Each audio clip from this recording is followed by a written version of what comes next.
Üdvözlök mindenkit! Nagy Adorján vagyok a Life Hungary Kft-től. A mai napi prezentációnk az online kommunikáció evolúciójáról fog szólni.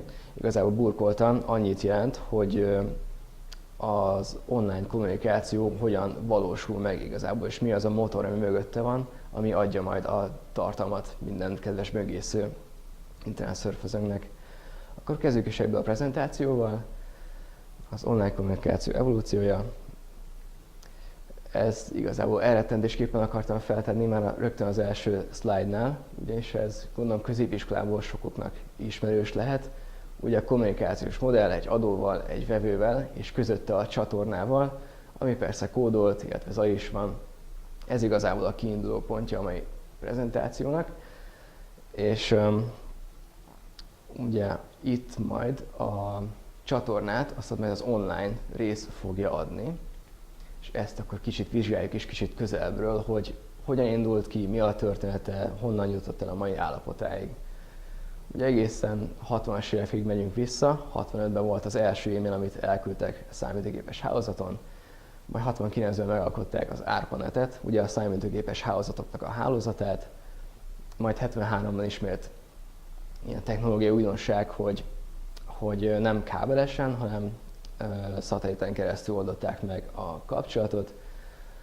Majd végül 85-ben bővítették az ARPANET-et, utána pedig 82-ben standardokat vezettek be a manapság ismert és széles körben használt TCP/IP standardot. Innentől nevezhetjük már igazából ezt a számítógépes hálózatot az internetnek, és a jobb oldali képen hát nem igazán látszik, az igazából nem egy agyban lévő hálózatok összessége, hanem számítógépes hálózatok összessége, tehát így szokták az internetet ábrázolni.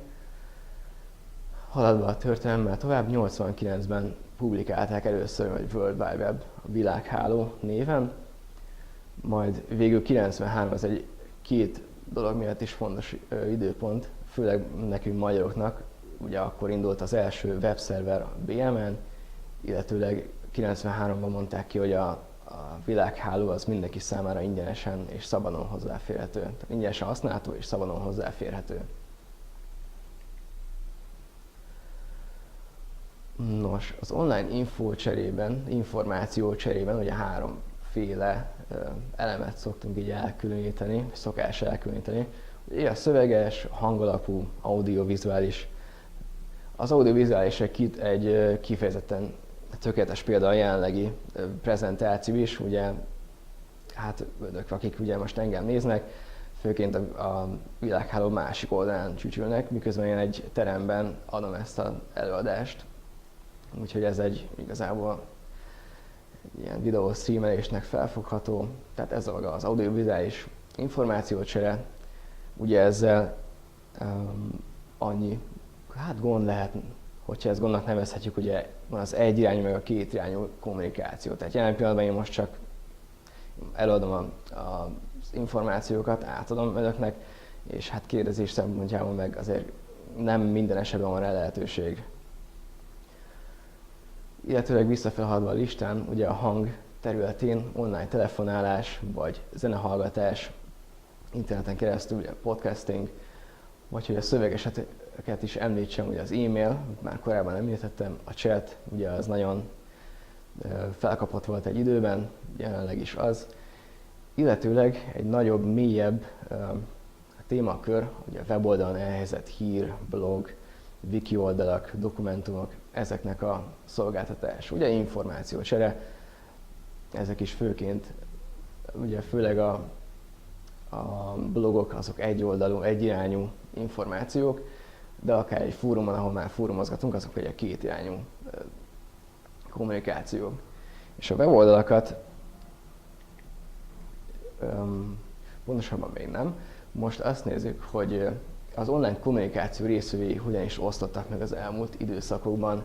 Ugye egészen dinamikusan növekvő tudományágról, illetve technológiáról van szó, így nem kell nagyon visszamenni a dátumokban, az első az 2005, majd 2010-ben, majd az idei adatokat is figyelme veszünk. Ugye a Föld népessége ugye folyamatosan gyarapodott, illetőleg az az érdekes, hogy akik, tehát lecsökkent azonnak a száma, a népesség arányait tekintve, akik nem használják az internetet.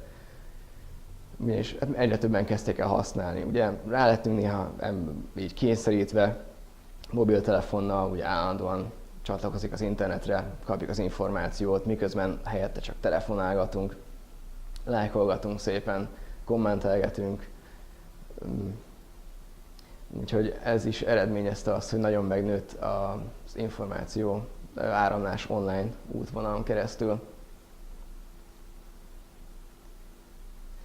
És akkor a tágabb, vagy pontosabban a World Wide Web mélyebb bújraiba gondolok leásni, ugyanis ez a technológia elérte azt az igen érdekes momentumot, hogy egy akadályt, igazából egy nehezen átidalható szakadékot képzett már az én korosztályom és a szüleim korosztálya közé.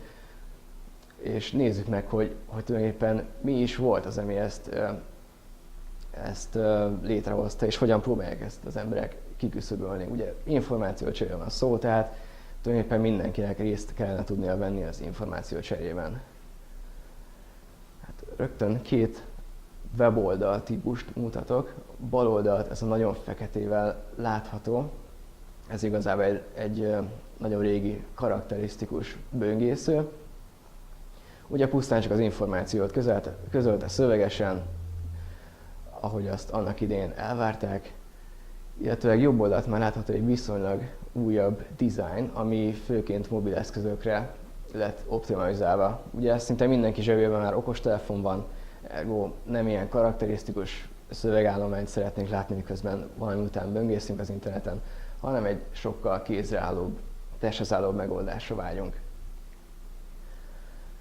És a weboldalak típusait tekintve 3 részre soroltam őket. Ugye a történelem folyamán is úgy alakultak, hogy először volt a statikus weboldal, tehát hogy követte az akkori szabványokat, pusztán csak információkat közölt, főleg bemutatkozásra volt alkalmas, nagyon minimális interakciót tett lehetővé. Majd végül a dinamikus oldalak, amik ugye inkább már személyre szabottan is meg tudtak jelenni a web szörfőzőknek a böngészőjében. Majd végül eljutottunk a portáloknak a megjelenítéséig, azok pedig ugye koncentráltan az információkat nyújtják a weboldalon keresztül. Na és akkor kicsit vegyük őket górcső alá. Az első ugye a statikus oldalak, hát ugye előnyöknél egyedi megjelenés, ugye mindenki olyan készítette, amilyenre szerette volna, nem igazán volt rá hasonszörű példa a weben. Ugye gyorsan elkészíthető volt, annak akinek ugye megvolt a tudása, illetőleg egyszerű és átlátható volt, ugye pusztán információt közölt tájékoztató jelleggel, az igazából könnyen átlátható. Viszont ugye hozza magával emiatt a hátrányokat is. Ugye bonyolultabb feladatokra emiatt nem alkalmas a túlságosan leegyszerűsített struktúra miatt, illetve előre megadott válaszok között lehet csak böngészni. Tehát ugye ez is azt erősíti, hogy főként egyoldalú, egyirányú kommunikáció, hogy ott egy weboldal, valami információt szeretnék, egy statikus oldal, akkor igazából csak böngészgetni tudom, kilistázom a meglévő információkat, főként erre voltak használatosak a statikus oldalak. Illetőleg, amit mondtam gyorsan, vagy az egyedi megjelenítésnél, ugye a tartalom frissítése az megfelelő szaktudást igényelt. Tehát nem volt egyszerűen megoldható, hogy na akkor on the fly, mit az a tartalom, elavult, frissítem pár kattintással. Ezeknél még nem volt jellemző, viszont a dinamikusoknál már igen. Ennél kevésbé igényelte a szaktudást az információ frissítése, és éppen emiatt folyamatosan változó volt az oldal, tehát igazából vissza-vissza csalogatta ezáltal a böngészőket, a webes szörfözőket az oldalra. És már feltett kérdésekre is tudott válaszolni az oldal, olyan szempontból, hogy vannak ugye keresőmezők, beírjuk a kulcs szavakat, és célzottan már hozza a találatokat, amire ugye választ szeretnénk kapni. Viszont ennek is vannak még hátrányai, ugye a struktúrája még mindig kötött, és bonyolultabb a változtatása, és az információtartalom frissítése, hát jellemzően az oldal szolgáltatójának a feladata. Ugye, hogy honnan kapjuk a híreket, teljes egészen rábízzuk magunkat az oldalnak az üzemeltetőjére, vagy a tartalom feltöltőjére. És a következő lépés a weboldalaknál viszont a portálok megjelenítése tette meg ezt a lépést. Ugye, már korábban is mondtam, hogy nagy mennyiségű információ koncentráltan egy bizonyos oldalon megjelenítve, és így továbbadva az embereknek a böngészőn keresztül. És ez ugye hozza már magával a személyre szabható információtartalom megjelenítését. Ugye figyelembe veszi azt, hogy melyik internetező, melyik IP című országról jelentkezett be, vagy éppen miket lájkolgatott már korábban, és ez alapján szépen testre szabja a tartalmakat, hogy célzottan pontosan neki, ugye, ami érdekelheti, azt megjeleníti az oldalán. Illetőleg a személyes szabadság tekintetében még annyit, hogy kicsit már szabadabb ennek a struktúrája. Tehát, hogyha egy webes felhasználó szeretné, de nem tetszik neki az elrendezése az oldalnak, ő a híreket nem a jobb oldalon, a bal oldalon szeretné látni, akkor fogja és átteszi saját magának. Erre is lehetőséget adnak már a mai portálok. És hát főként ugye ez a csoportmunkára, illetve a közösségépítő célokra van kiélezve.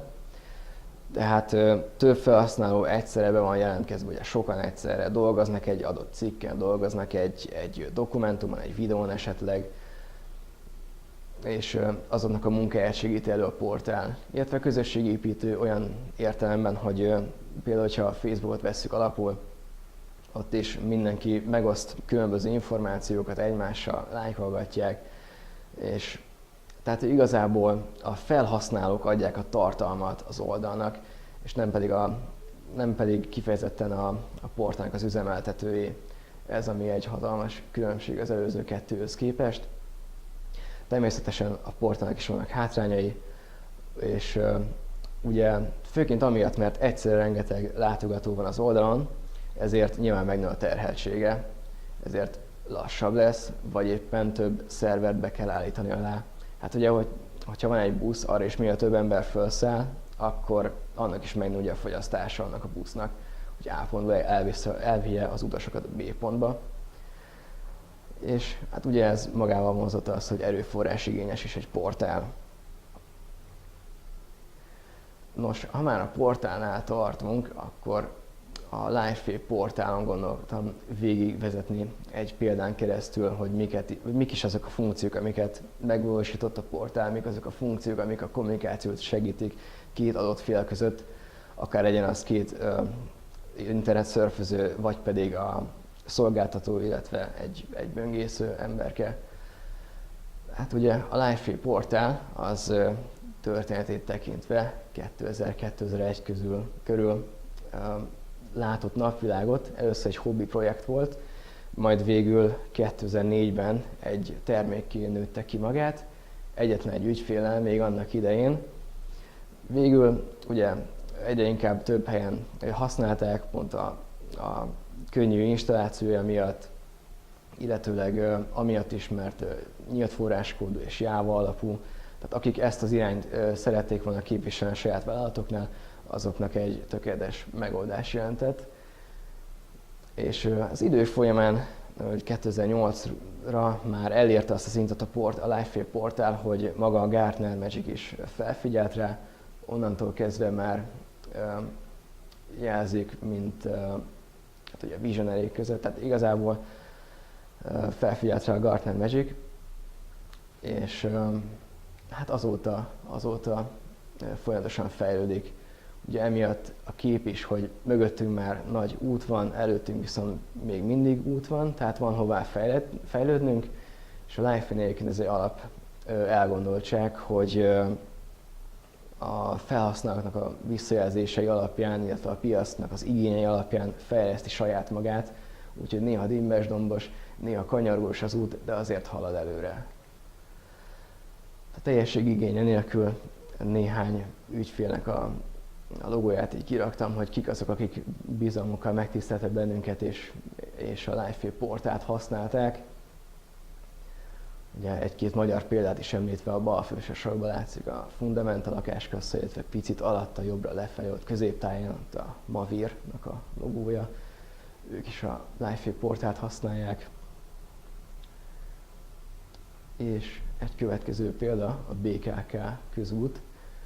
Tehát igazából ez egy Lifefake-es oldal, tehát ezen már látszik fent egy navigáció, és ugye ez egy tájékoztató jellegű információ, ugye főként egy oldalú, vagy egy irányú kommunikáció, és meg is mutatom egyébként, hogy hogyan is hozhatunk létre saját weboldalt tartalmakkal a portálon keresztül. Egy röpke pillanat, és elérhetővé válik ez az információ. Nos, tehát amit láttunk a BKK közút oldala, az is egy ilyen weboldalból indult ki.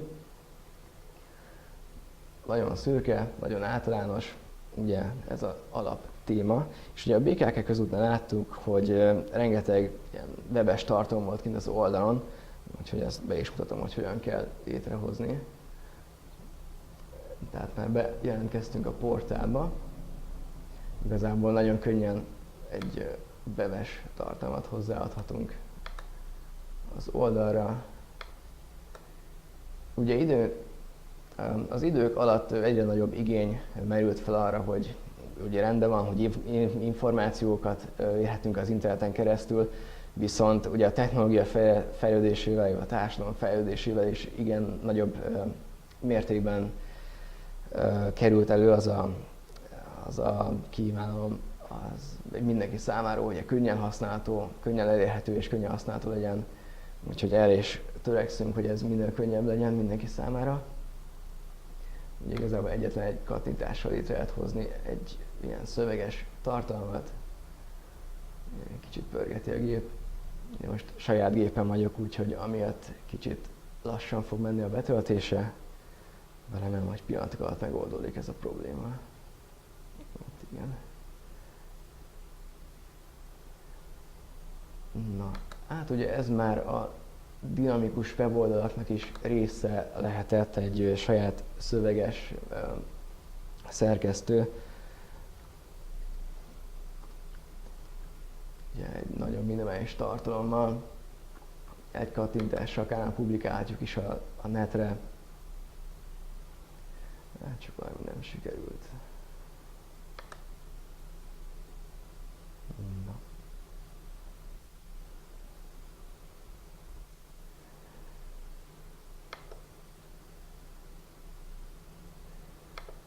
Ez az, mikor az ember nem a saját számítógépén dolgozik. De szerintem ez volt a hiba. Egy cím lemaradt.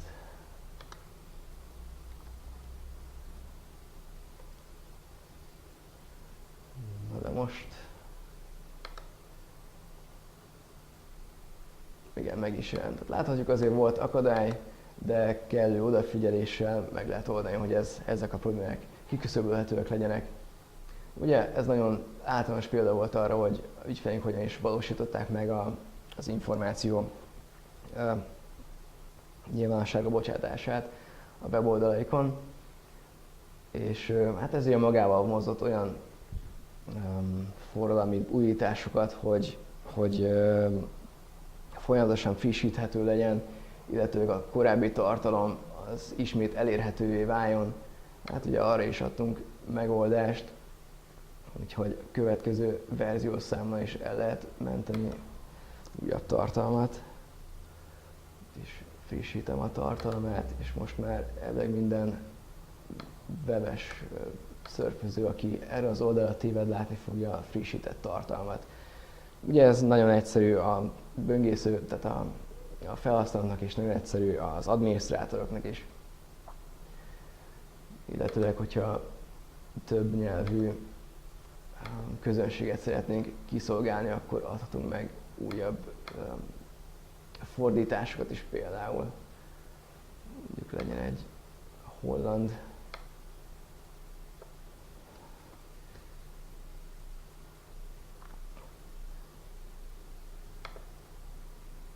És pár kattintás alatt már a holland böngészőket is információval tudjuk bocsátani. Kiteszek egy nyelvválasztó portletet, majd ha megtalálnám, meg is van. Ugye a lényeg az, hogy célzottan és testre szabott információkat tudjunk létrehozni mindenki számára. Tehát valaki, aki Belgiumból néz bennünket, azt hiszem ez volt ez, akkor ő már a számára létrehozott információt fogja látni, holott másik oldal böngészője, másik nyelvű emberke, ő viszont a hozzátartozó szöveget fogja olvasni. Ugye a lényeg az volt, hogy célzottan tegyünk ezt mind meg mindenki számára. Illetőleg hát felmerült az az igény az idők folyamán, hogy ne egy kattintással legyen publikálva netre, hanem valami workflow-n keresztül menjen. Tehát több ember kell még olvassa a tartalmat rendben, továbbíthatjuk, nem még küldjük vissza a szerkesztőknek, hogy volt benne egy helyesírási hiba, vagy valami problémásabb tartalom, akkor ugye nem azonnal megy ki az internetre, nem mindenki azt fogja látni, nem fogja még a Google se beindexelni, hanem még ugye várni fog arra, hogy végigmenjen a workflow-n keresztül. És ezt megoldottuk a Live-ben, olyan tekintetben, hogy bevezettünk egy saját workflow kezelő motort. Igen, az most éppen nincsen telepítve. Ez elég hosszadalmas, úgyhogy azt átlépném. De igazából annyi, hogy visszamegyünk ugyanígy könnyű kezelhetőséggel, megszerkesztenénk a webes tartalmat, és itt a publikálás gomb helyett egy szerkesztésre elküldés gomb lenne, és egy másik felhasználója az oldalnak, aki olyan kellő jogosultságokkal rendelkezik, ő már meg fogja tudni szerkeszteni, vagy felül tudja vizsgálni a tartalmat, és adott esetben vissza tudja küldeni a tartalom írójának, hogy akkor még ezt meg azt a módosításokat tegye bele, és utána pedig, hogyha mindennel rendben van, akkor meg is jeleníti a weboldalon.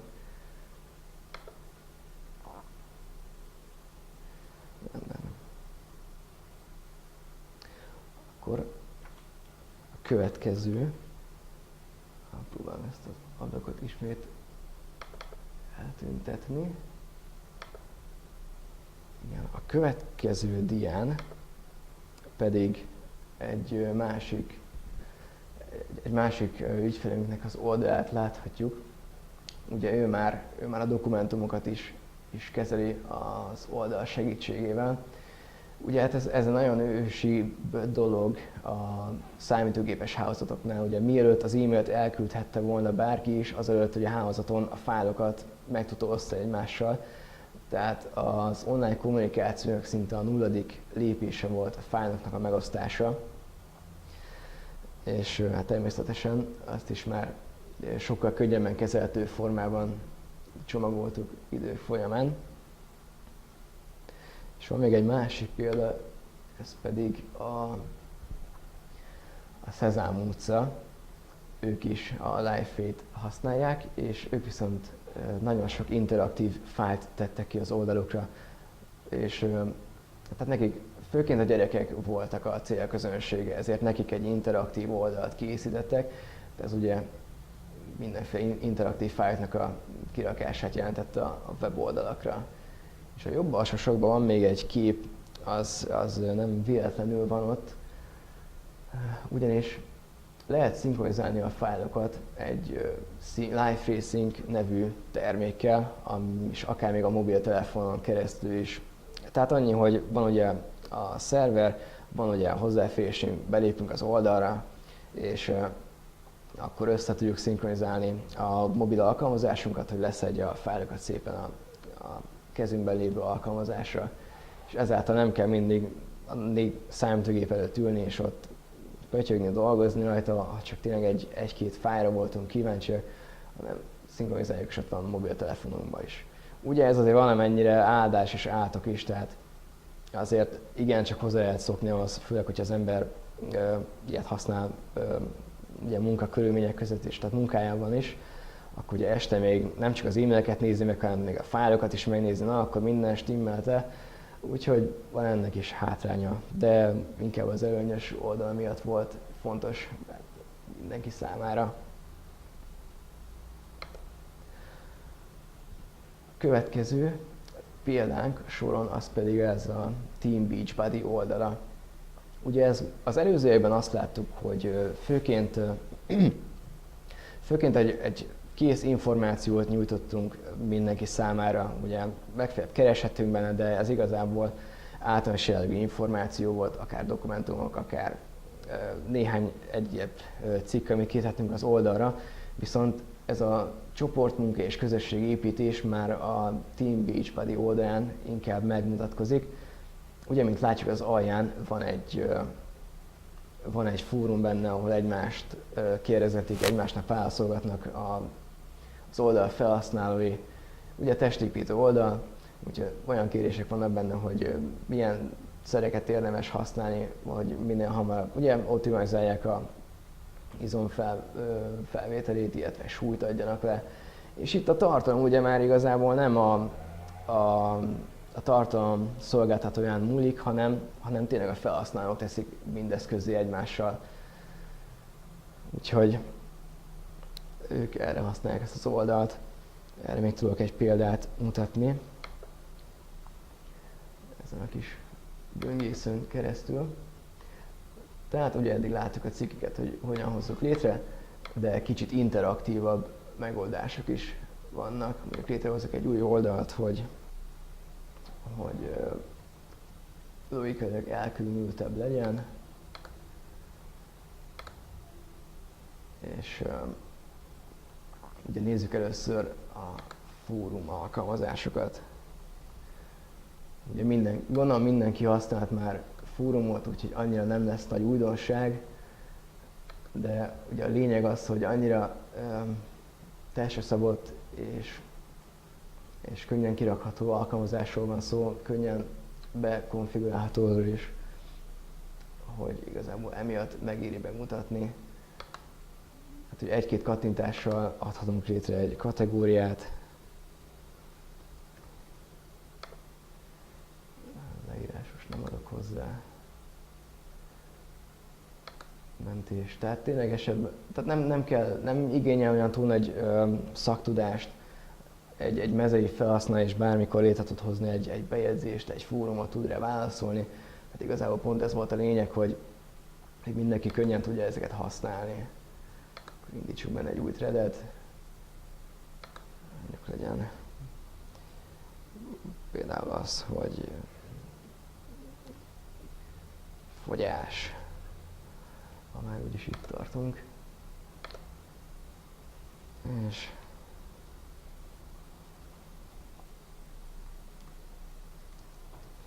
mondjuk egy ilyen témaindító javaslattal, vagy szöveggel, hogy szeretnék karcsú lenni.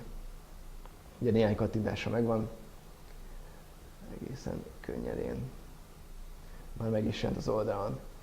És ugye, ahogy mondtam, ettől áll vagy bukik az egész egy ilyen közösségépítős, csoportmunka oldalon, hogy ténylegesen hányan használják, milyen ütemben használják, úgyhogy nem állt rájuk ezekre az emberekre koncentrálni, hogy mik is az elvárásaik ezen termékkel kapcsolatban. Akkor vissza a prezentációhoz. Ugye. A következőben pedig arról beszélnék, hogy ugye a portálnak láttuk valamennyire, hogy milyen beépített funkció voltak, ugye eddig igazából 2 használtam és 1 majdnem. Ugye webes tartalomnak a kirakása, ami inkább egy cikk, egy hírnek a bejelentése, a másik pedig a fórum volt. Ezek ugye beépített alkalmazások, viszont ugye ismételten megnövekszik az igénye a felhasználóknak, teljesen más részre is akarják használni, úgyhogy ott jön képbe az a bázis, akik ugye fejlesztik a portált, annak hozzá új funkciókat, az egyik partnerünk készített egy e-learninget, és ezáltal ugye megcélozva az online oktatást. Ugye ez is egy online kommunikáció, amikor ugye már nem kell bemenni az iskolába, hanem otthon ülve már tudunk vizsgákra nem csak hogy jelentkezni, de egy tesztet ki is tudunk tölteni, és azt az internet túloldalán ülő tanár pedig ki is tudja értékelni, és így végig is kapunk jegyet is hozzá. Úgyhogy ténylegesen az online kommunikáció annyira távolságtartó, és igazából olyan értelemben távolságtartó, hogy nincs konfrontálás, ilyen személyes jellegű kapcsolat az emberek között, viszont emiatt ugye a távolságokat le is győzi ezáltal. Tehát egy ország túloldalán lévő ember azonnal tud kommunikálni egy másik emberkével, vagy akár szélesebb, tágabb területekre menve akár a világ túloldalán lévő böngésző emberke is tud már egy másikkal kommunikálni ezen a csatornán keresztül. És záró akkordként két tanulságot szeretnék akkor levonni a mai prezentációból. Ugye az egyik inkább a portálhoz kötődik, a másik pedig magához az online kommunikációnak az ez irányú fejlődéséhez.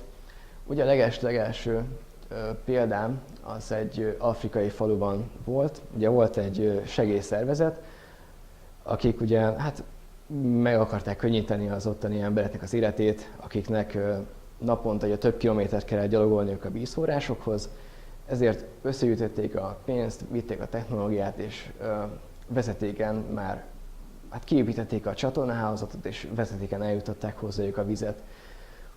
Ugye meghagytak mindenféle tudást nekik, hogy hogyan kell ezt karbantartani, mi történik, hogy elromlik, mit csinálják, stb.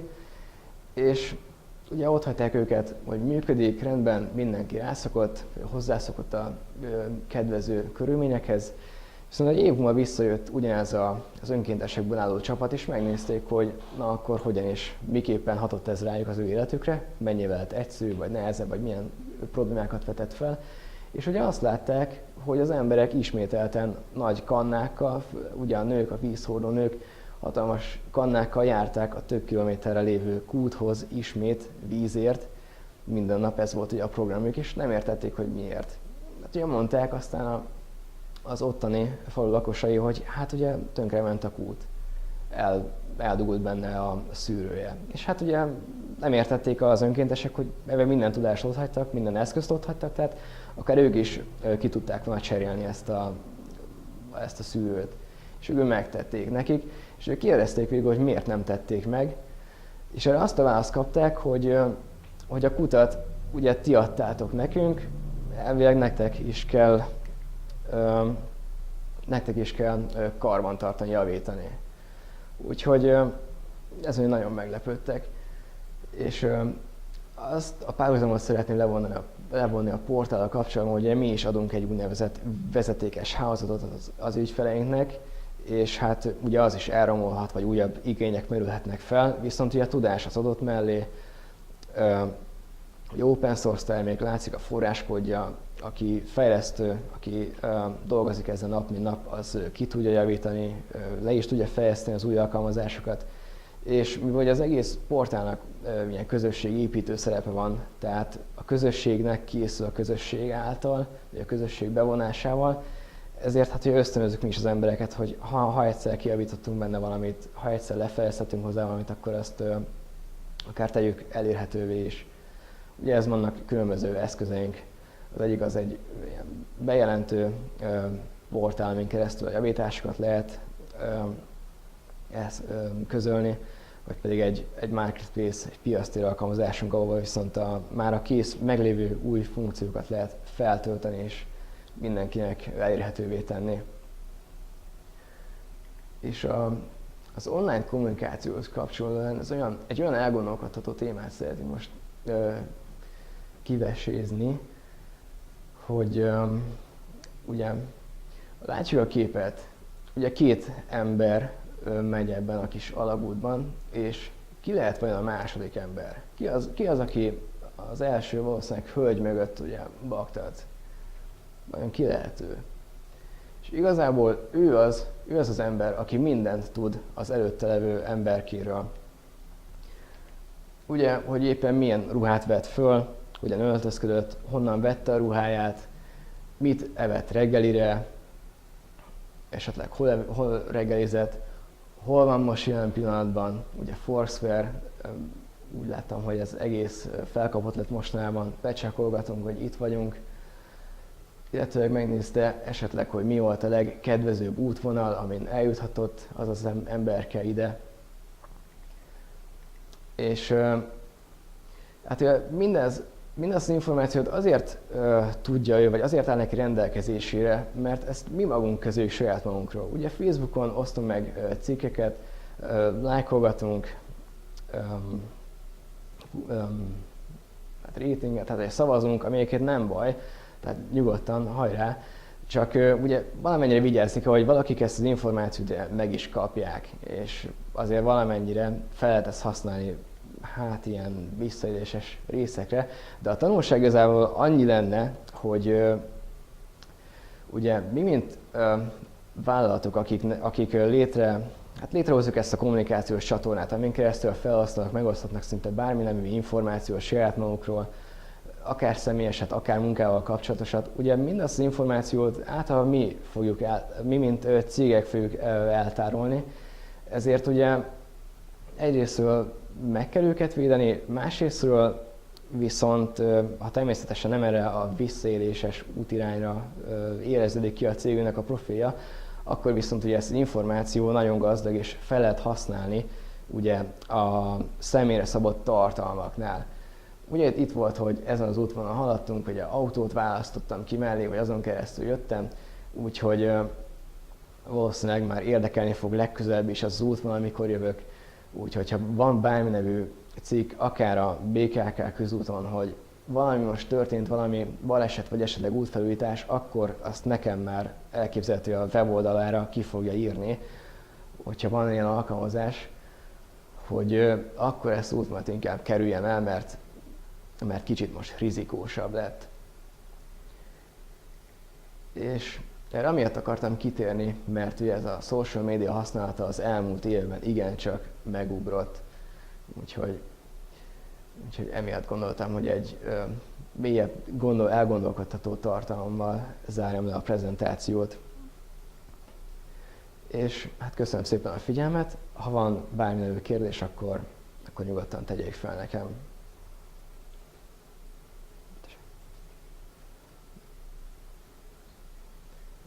Akkor köszönöm szépen a figyelmet, viszontlátásra, viszont hallásra.